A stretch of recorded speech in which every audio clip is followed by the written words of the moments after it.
Hi everyone, welcome back to my channel. It's me Ashish.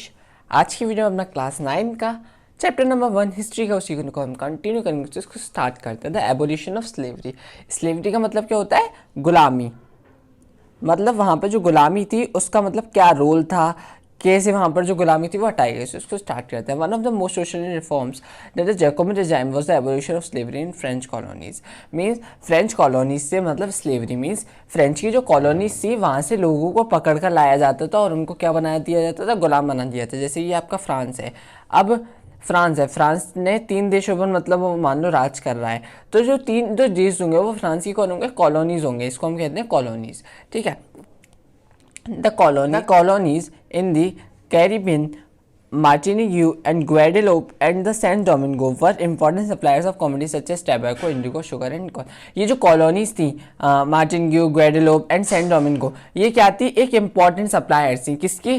Tobacco की, Indigo की, sugar की और coffee की। Reluctance of Europeans to go and work in distant and unfamiliar lands means the shortage of labor and the plantation. ठीक है। And so they meet the triangular slave between Europe, Africa and America. अब उन्होंने क्या कर दिया था? एक labour और के बीच में उन्होंने ट्रायंगुलर शेप बना दिया था। उसमें क्या थे? यूरोप थे, अफ्रीका था और अमेरिका था।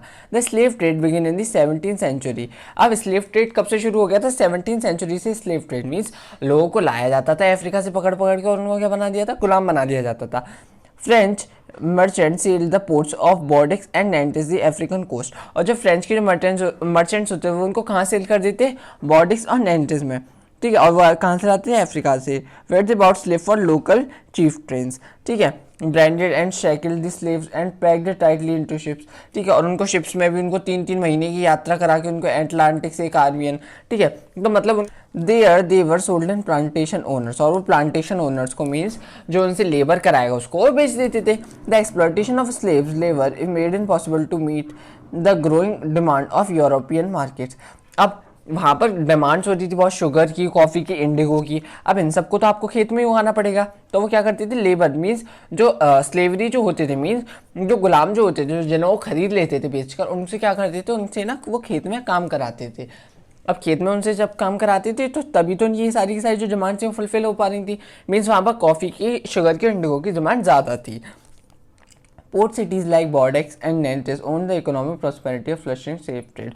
और उनकी इकोनॉमिक प्रॉस्पेरिटी बनी थी स्लेव ट्रेड की, मतलब स्लेव्स को बेचने की। Throughout the 18th century there was little criticism of slavery in France. अब 18th सेंचुरी में क्या हुआ? उस पर कोई इतना ज़्यादा अंकुश नहीं लगाए गए। The national assembly has debates about whether the rights. अब जो नेशनल असेंबली में इस पर बड़े बड़े डिबेट्स होने लग गए कि हम ये इनको जो ला रहे हैं ये सही है या नहीं है, और उनके भी अपने कुछ राइट्स हैं, उनके भी अपने कुछ लॉज हैं, उनकी भी अपनी ज़िंदगी है।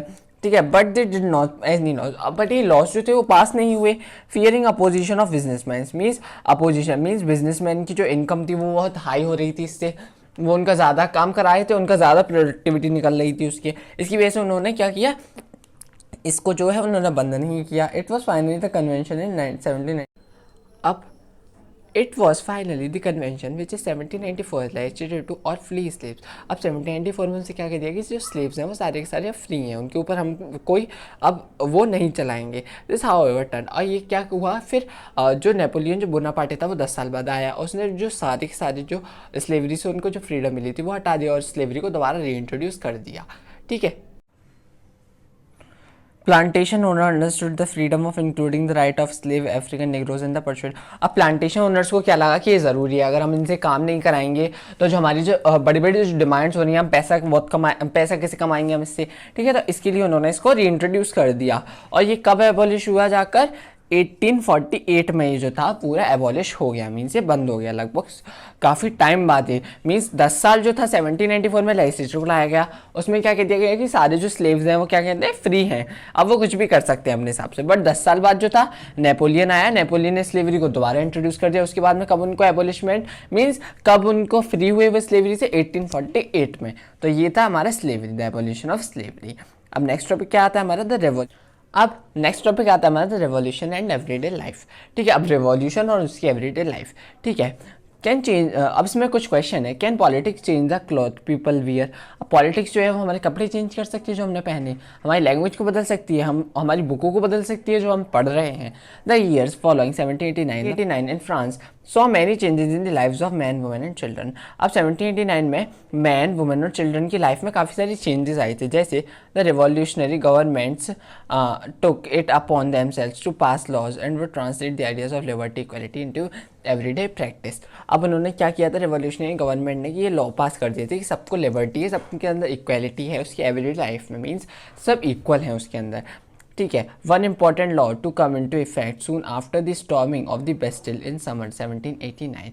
ठीक है, अब एक इंपॉर्टेंट लॉ का क्या इफेक्ट आया था, मीन्स आगे हम उसके बारे में पढ़ेंगे। मीन्स जो बेस्टिल में जो 1789 में जो ओल्ड रिजाइम मतलब जो थर्ड स्टेट वाले जो लोगों ने बेस्टिल पे हमला कर दिया था, उससे क्या हुआ था, सेंसरशिप को क्या था, अबॉलिश कर दिया गया। मीन्स सेंसरशिप क्या होता है कि अगर आपको मतलब आप न्यूज़पेपर वगैरह छाप रहे हो तो न्यूज़पेपर छापने के लिए पहले आपको गवर्नमेंट से क्या करना पड़ेगा, परमिशन लेनी पड़ेगी।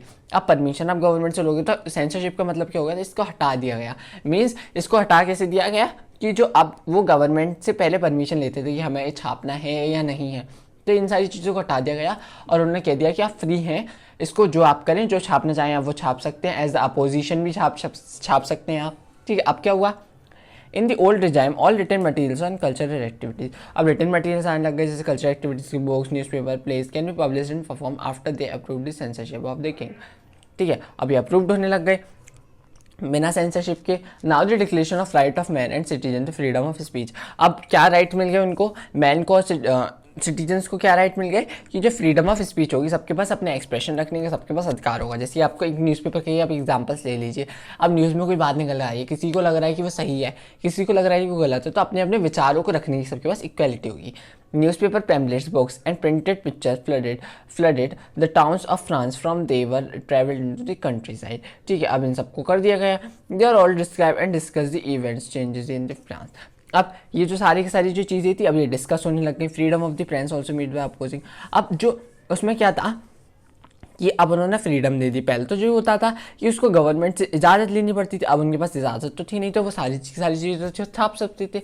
अब दे डिक्लेयर द डिस्कस। अब क्या हुआ कि वहाँ पर जो था अपोजिशन की पार्टीज़ की भी वहाँ पर क्या होने लग गए, चीज़ें आने लगी। मतलब न्यूज़पेपर में किसी को लग रहा है सही है तो सही है, नहीं लग रहा तो भाई आपकी अपोजिशन पार्टी की वो चीज़ आ गई उसके अंदर। अब जब वो चीज़ आई तो उसके बाद में क्या हुआ, लोगों के अंदर मतलब उनके प्रिंट्स को देखकर और उनकी जो सारी चीज़ें लोगों के अंदर एक अलग मतलब expression eyes. Plays, songs and festive procession attract large number of people. और जो प्लेस थे, सॉन्ग्स थे, फेस्टिव प्रोसेशन थे, उन्होंने लार्ज मतलब काफ़ी सारे लोगों को उन्होंने अट्रैक्ट किया। This was one way to grasp and identify the ideas. अब जब प्रिंट होने लग गए आइडियाज़ तो लोगों को उनको ग्रेस्प करने लगे, मीन्स उन चीज़ों को समझने लग गए, जैसे लिबर्टी को, जस्टिस को। और जो पॉलिटिकल फिलोसफर्स ने लिखा था, मीन्स आपकी इसमें सीधे सीधे क्या था, आपके रिवॉल्यूशन में मीन्स लोगों को जो थे बेसिक राइट्स वो उनके मिल गए थे और उनको फ्रीडम ऑफ स्पीच मिल गई थी बोलने की। जो न्यूज़पेपर से जो था वो हटा दिया गया था, अपने वो विचार खुद रख सकते हैं, उनको गवर्नमेंट से जो है परमिशन नहीं लेनी पड़ेगी। ठीक है, अब इससे जो होता है कंक्लूजन क्या निकल के आता है। अब आता है हमारा कंक्लूजन। मीन्स 1804 में नेपोलियन बोनापार्टे ने अपने आप को फ्रांस का जो राजा था वो घोषित कर दिया था, अपने आप का emperor. He set up the conqueror neighbouring European countries. और उन्होंने कॉन्करर जो नेबरिंग जो यूरोपियन कंट्रीज थी उसको जीत लिया था और जो डायनेस्टीज थी उनको गिरा दिया था। ठीक है, अब क्या हुआ, Napoleon saw the role of the moderniser. अब नेपोलियन ने क्या था, वो मॉडर्नाइजर बनना चाहता है यूरोप को। मीन्स यूरोप को पूरा एक मॉडर्नाइज कर देगा, उसको बदल देगा। ही इंट्रोड्यूस मैनी लॉज। और उसने काफ़ी सारे लॉज को इंट्रोड्यूस कर दिया, जैसे protection of private property. Means किसी की प्राइवेट प्रॉपर्टी को कोई छीन नहीं सकता। यूनिफॉर्म सिस्टम होगा वेट का, मीन्स हर जगह जो वेट होगा वो एक जैसा होगा।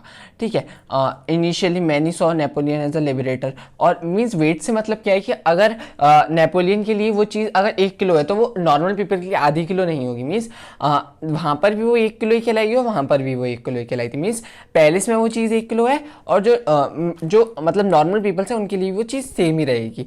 Initially many saw Napoleon as a liberator who is the bringer of freedom. और लोगों इसको किसी तरह लिखने लग गए थे, लिबरेटर की तरह देखने लग गए थे, जो उनको फ्रीडम था वो प्रोवाइड कर देगा।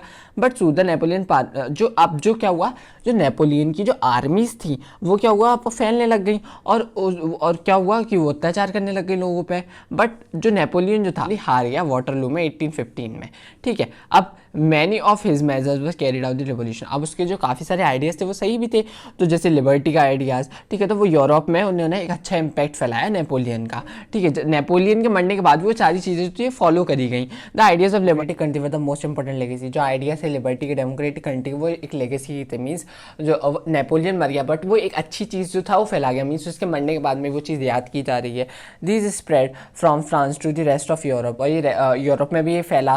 फ्यूडल सिस्टम जो था उसको हटा दिया गया, feudal system were abolished, colonized people revokes the ideas of freedom from the bondage of movements of the sovereign nation state। Means जो आइडियाज़ थे फ्रीडम के और जो सोवरेन नेशनल, मीन्स सोवरेन का मतलब क्या होता है कि हम भी जो होगा अपने देश पर मतलब चला सकते हैं, कोई बाहर से आके हमारे ऊपर राज नहीं कर देगा, सबसे ऊपर है जो हम ही हैं, ठीक है। और टीपू सुल्तान और जो राम मोहन राय जो थे ये काफ़ी ज़्यादा इससे इंस्पायर हुए थे। तो ये था आपका चैप्टर, और ये इसी वीडियो में आपका जो होता है वो ख़त्म होता है। नेक्स्ट वीडियो में हम जो थे इसके MCQs देखेंगे।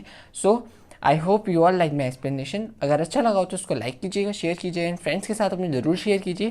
Thanks for watching my video. अब हम मिलेंगे इसके नेक्स्ट पार्ट में।